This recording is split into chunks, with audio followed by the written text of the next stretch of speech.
Yo, Molo Sanbonani, hello, how's it? Shalom, good afternoon, and welcome to Liberty and Friends. Oh, excuse me, Big Daddy Liberty Vlogs. Goodness me. Speaking about Liberty and Friends, I hope you caught yesterday's episode 3 of that very show. Remember, Liberty and Friends is the show that wraps up the news week. And yeah, I had a very interesting panel last night, so I hope you guys enjoyed that show and got a chance to catch it. You can always find it, of course, on the channel. I want to have a quick chat about you guys after having read something which, again, not only concerned me deeply, but spoke to what is the absolute disaster of agriculture in this country and the looming freight train that is coming our way. You know, I've spoken for a very long time, and those of you who are old heads on the show will know that I'm very much a big supporter of the farming community and really the agricultural sector. Why? Because it is, if anything, of all the sectors in this country, it's consistently created the jobs. It's consistently, despite the tough conditions, the farming community in this country have been the sort of people who I can simply call patriots. They make sure that you and I have the meals on the table. They make sure that, those poorer folks who live in the rural parts of the country have access to employment. So the farming community in this country plays a immensely important role in preserving what is the rural economy in this country. And what we should be doing, if anything, as South Africans, is growing that economy, growing and supporting the farming community, broadening it and bringing in young people. But that isn't happening. And it isn't happening at a requisite rate to keep up with what is and has shown to be demand. And you're probably wondering why that's the case. Maybe some of you are, but I know a lot of you aren't, because you might know exactly where I'm going with this. If you had a look at the thumbnail, you would have seen that I want to have a conversation about a case in the Northwest that's now just sort of bubbled up, where a government official, a senior government official in that part of the world, was busted with what is, according to reports, 100 heads of cattle that are stolen. Let me repeat that. An actual government official in a country that has a problem with stock theft, a country that has a problem with farm violence. It was an actual government official who was caught with 100 heads of cattle that are stolen. You mean to tell me no one sees a problem with this? You mean to tell me this is the norm now in South Africa? A norm that we must somehow accept? What's wrong with us? Seriously, what's wrong with us as a country? If this is what we're expecting people should accept as a norm. Why is it that those who are the most productive in this country, those who are the doers, those who are the people who are the movers and shakers and create opportunity for others, why is it them who are facing the brunt of an assault on their life, their liberty, and their property? Why? Why do you accept that? But before I answer that question, and it's a rhetorical question to an extent, but before we get into that, let's for a moment look at the broader implications here, the broader implications. And guys, if you're joining us, we're at the 5-minute mark. This won't be long. This is something that I need us to constantly keep on our lips and to constantly drive as an issue and not put the foot off the accelerator. And that is what is happening in rural parts of South Africa. Are we doing enough to protect the farming community? Are we doing enough to protect those entrepreneurs who are trying to create something in a part of the world where ordinarily there's nothing else? But I don't want to get sidetracked. Let me come back to this particular case. So there's two things that really irked me about this particular case. Number one, the failure of the state. The failure of the state to do what is actually their constitutional responsibility. And I say this as a libertarian. Sorry, guys, I'm in the sun here. It's a little warm. Let me see if it doesn't fundamentally ruin the picture. Okay, it's not too bad. Can you guys still see me? I know I've become a lot darker, but no, you guys can see me. There is a fundamental problem here, insofar as no one is joining the dots to an extent, and those who do attempt to join the dots are often accused of being conspiracy theorists. They're often accused of being, pro-white and racist and all that nonsense.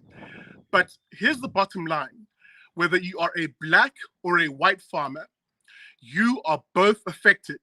You are both affected by the rising criminality in this country and the ever increasingly organized nature of the criminality in rural parts of the economy, which are targeting the productive people in this country.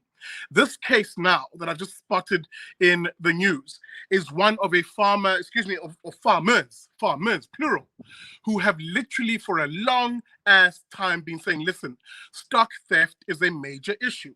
I know in the news cycle right now, farm murders is the major headline, but the farm murders, ever increasingly, we're now finding out, are being driven by what is becoming a organized, violent, criminal syndicate of stock thieves.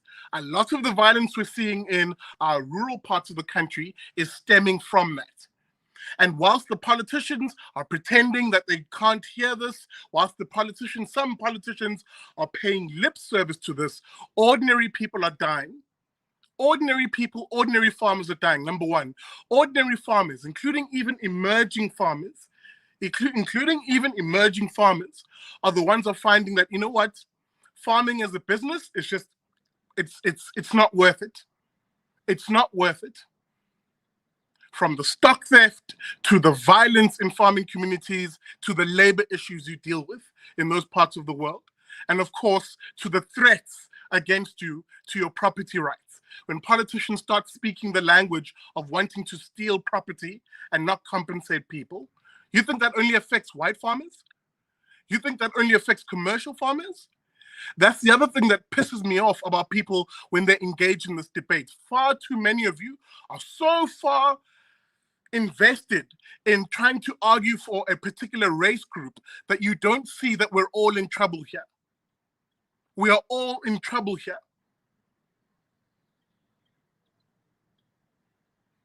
So I'm going to come back to this particular case. It's now being found out after farmers in the area organized themselves and went looking for the stock, and of course the police then joined in support, that actually, the person involved in what is now clearly a syndicate. I mean, if someone is busted with 100 heads of cattle on their farm, it points to there being a much bigger syndicate than a single person rocking up with a bakkie to steal cattle or sheep, whatever the case may be. But in any event, they rock up all the heads of cattle, and it was a particular prized bull, actually, that led to this arrest. A particular prized bull, which they said in the news piece was worth 120,000 Rand. So the farmer said, no, enough of this. Let's go looking for this animal. Because nowhere in hell, and I don't blame those particular farmers, nowhere in hell would you invest 120,000 Rand of your money and just watch that investment creep out the gate at the hands of a thief. So the farmers, God bless them, got together, bandied together, and said, know what? We're going to go find this animal. And thankfully, SAPS got involved, and where it led them to was a farm of a government official in the Northwest province. Can you believe that?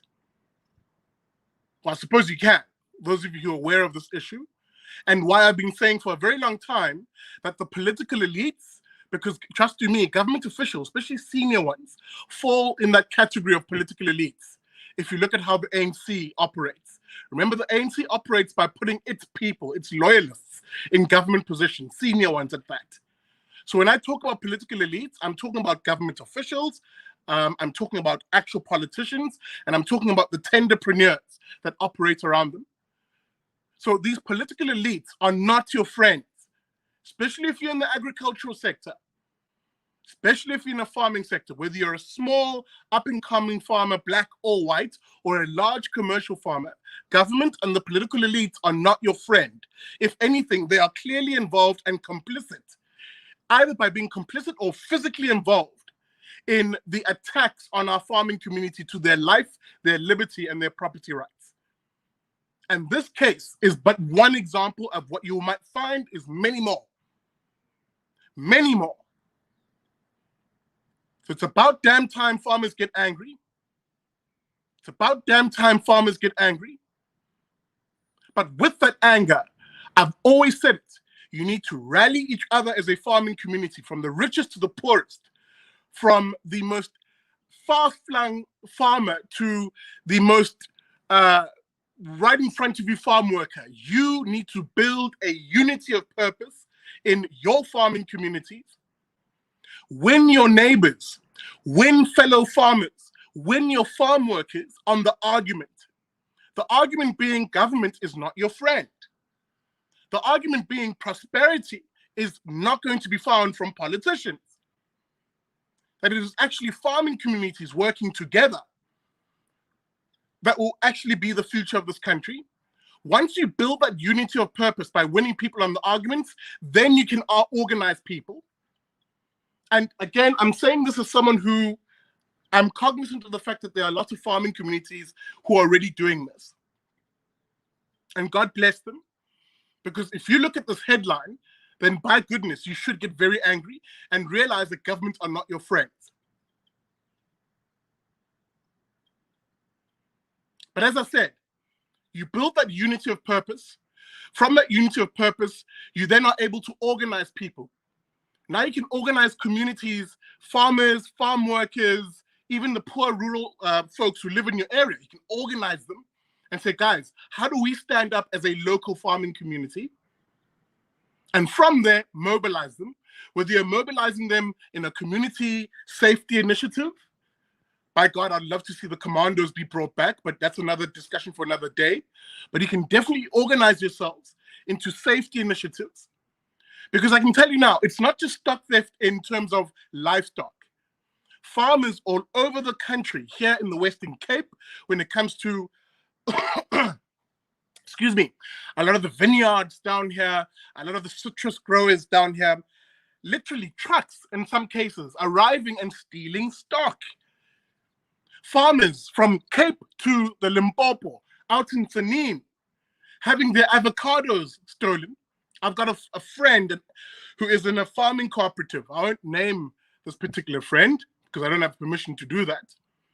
But they're finding out the hard way that it is impossible to farm in South Africa, not because of the race issue, not because of, oh, whites stole the land and blah, blah, blah, blah, blah. The politicians like to play that race card.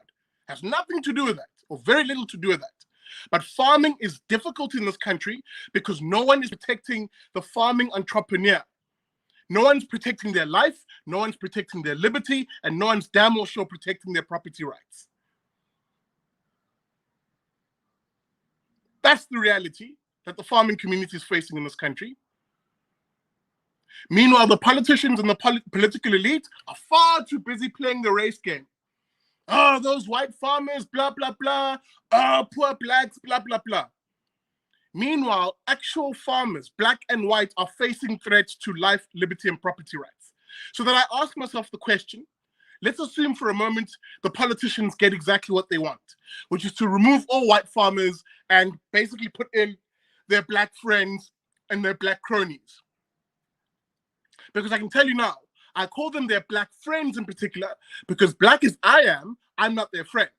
And there are millions of other black rural living South Africans who are not friends with the political elite, and they would not be the ones who benefit from these deals. Don't believe me? There's a nice case here in the Western Cape of a colored farmer who was kicked off his land, or they tried at least, in order to install their black friends. The black elites, the black political elites, if I'm to be specific. So that you quickly realize this has nothing to do with race. This has nothing to do with race. This has everything to do with a crooked political elite in this country who have no interest in protecting people's life, liberty, and property rights. Whether you're a black farmer or a white farmer, it's irrelevant to them. They don't care.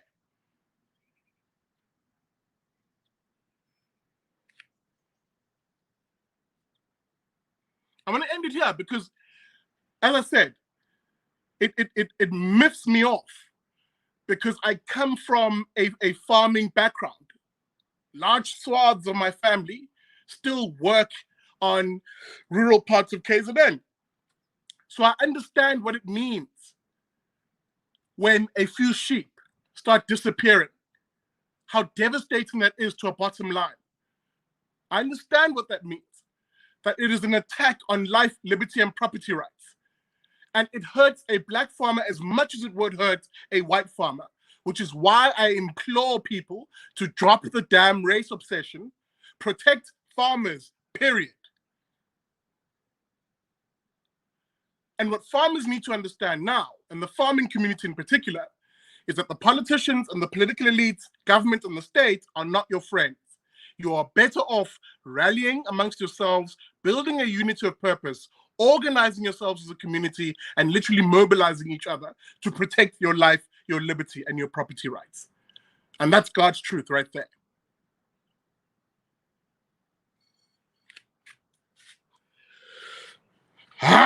Wusa. So I'm going to leave it there. I'll leave the link to the actual article I'm referring to in the comments. It's in the descriptor. I forgot to do that. My apologies for that. And you can check out exactly what I'm talking about. And hopefully for those who are still trapped in the narratives, whether it's a racial narrative or a whatever the narrative may be, that you begin to understand that the state is not your friend in this. Food for thought. Anyway, that being said, thanks for watching, guys. I am going to call it here. Happy Monday. Hope you guys are having a great day, and I will see you in the next vlog. Remember, the Big Daddy Liberty Show this Wednesday, I'm hoping to have a conversation about exactly this, some of the threats that are faced by property owners in this country. So I'm hoping to have a conversation about what's the looming EWC bill. That's close now, 6 days away. So I hope you guys are getting in your comments to Parliament to reject this damn bill and say no to the expropriation without compensation bill, or in this case, the expropriation bill. Food for thought, guys. Anyway, I'm going to call it here. Thanks for watching, guys. I'll see you on the next one.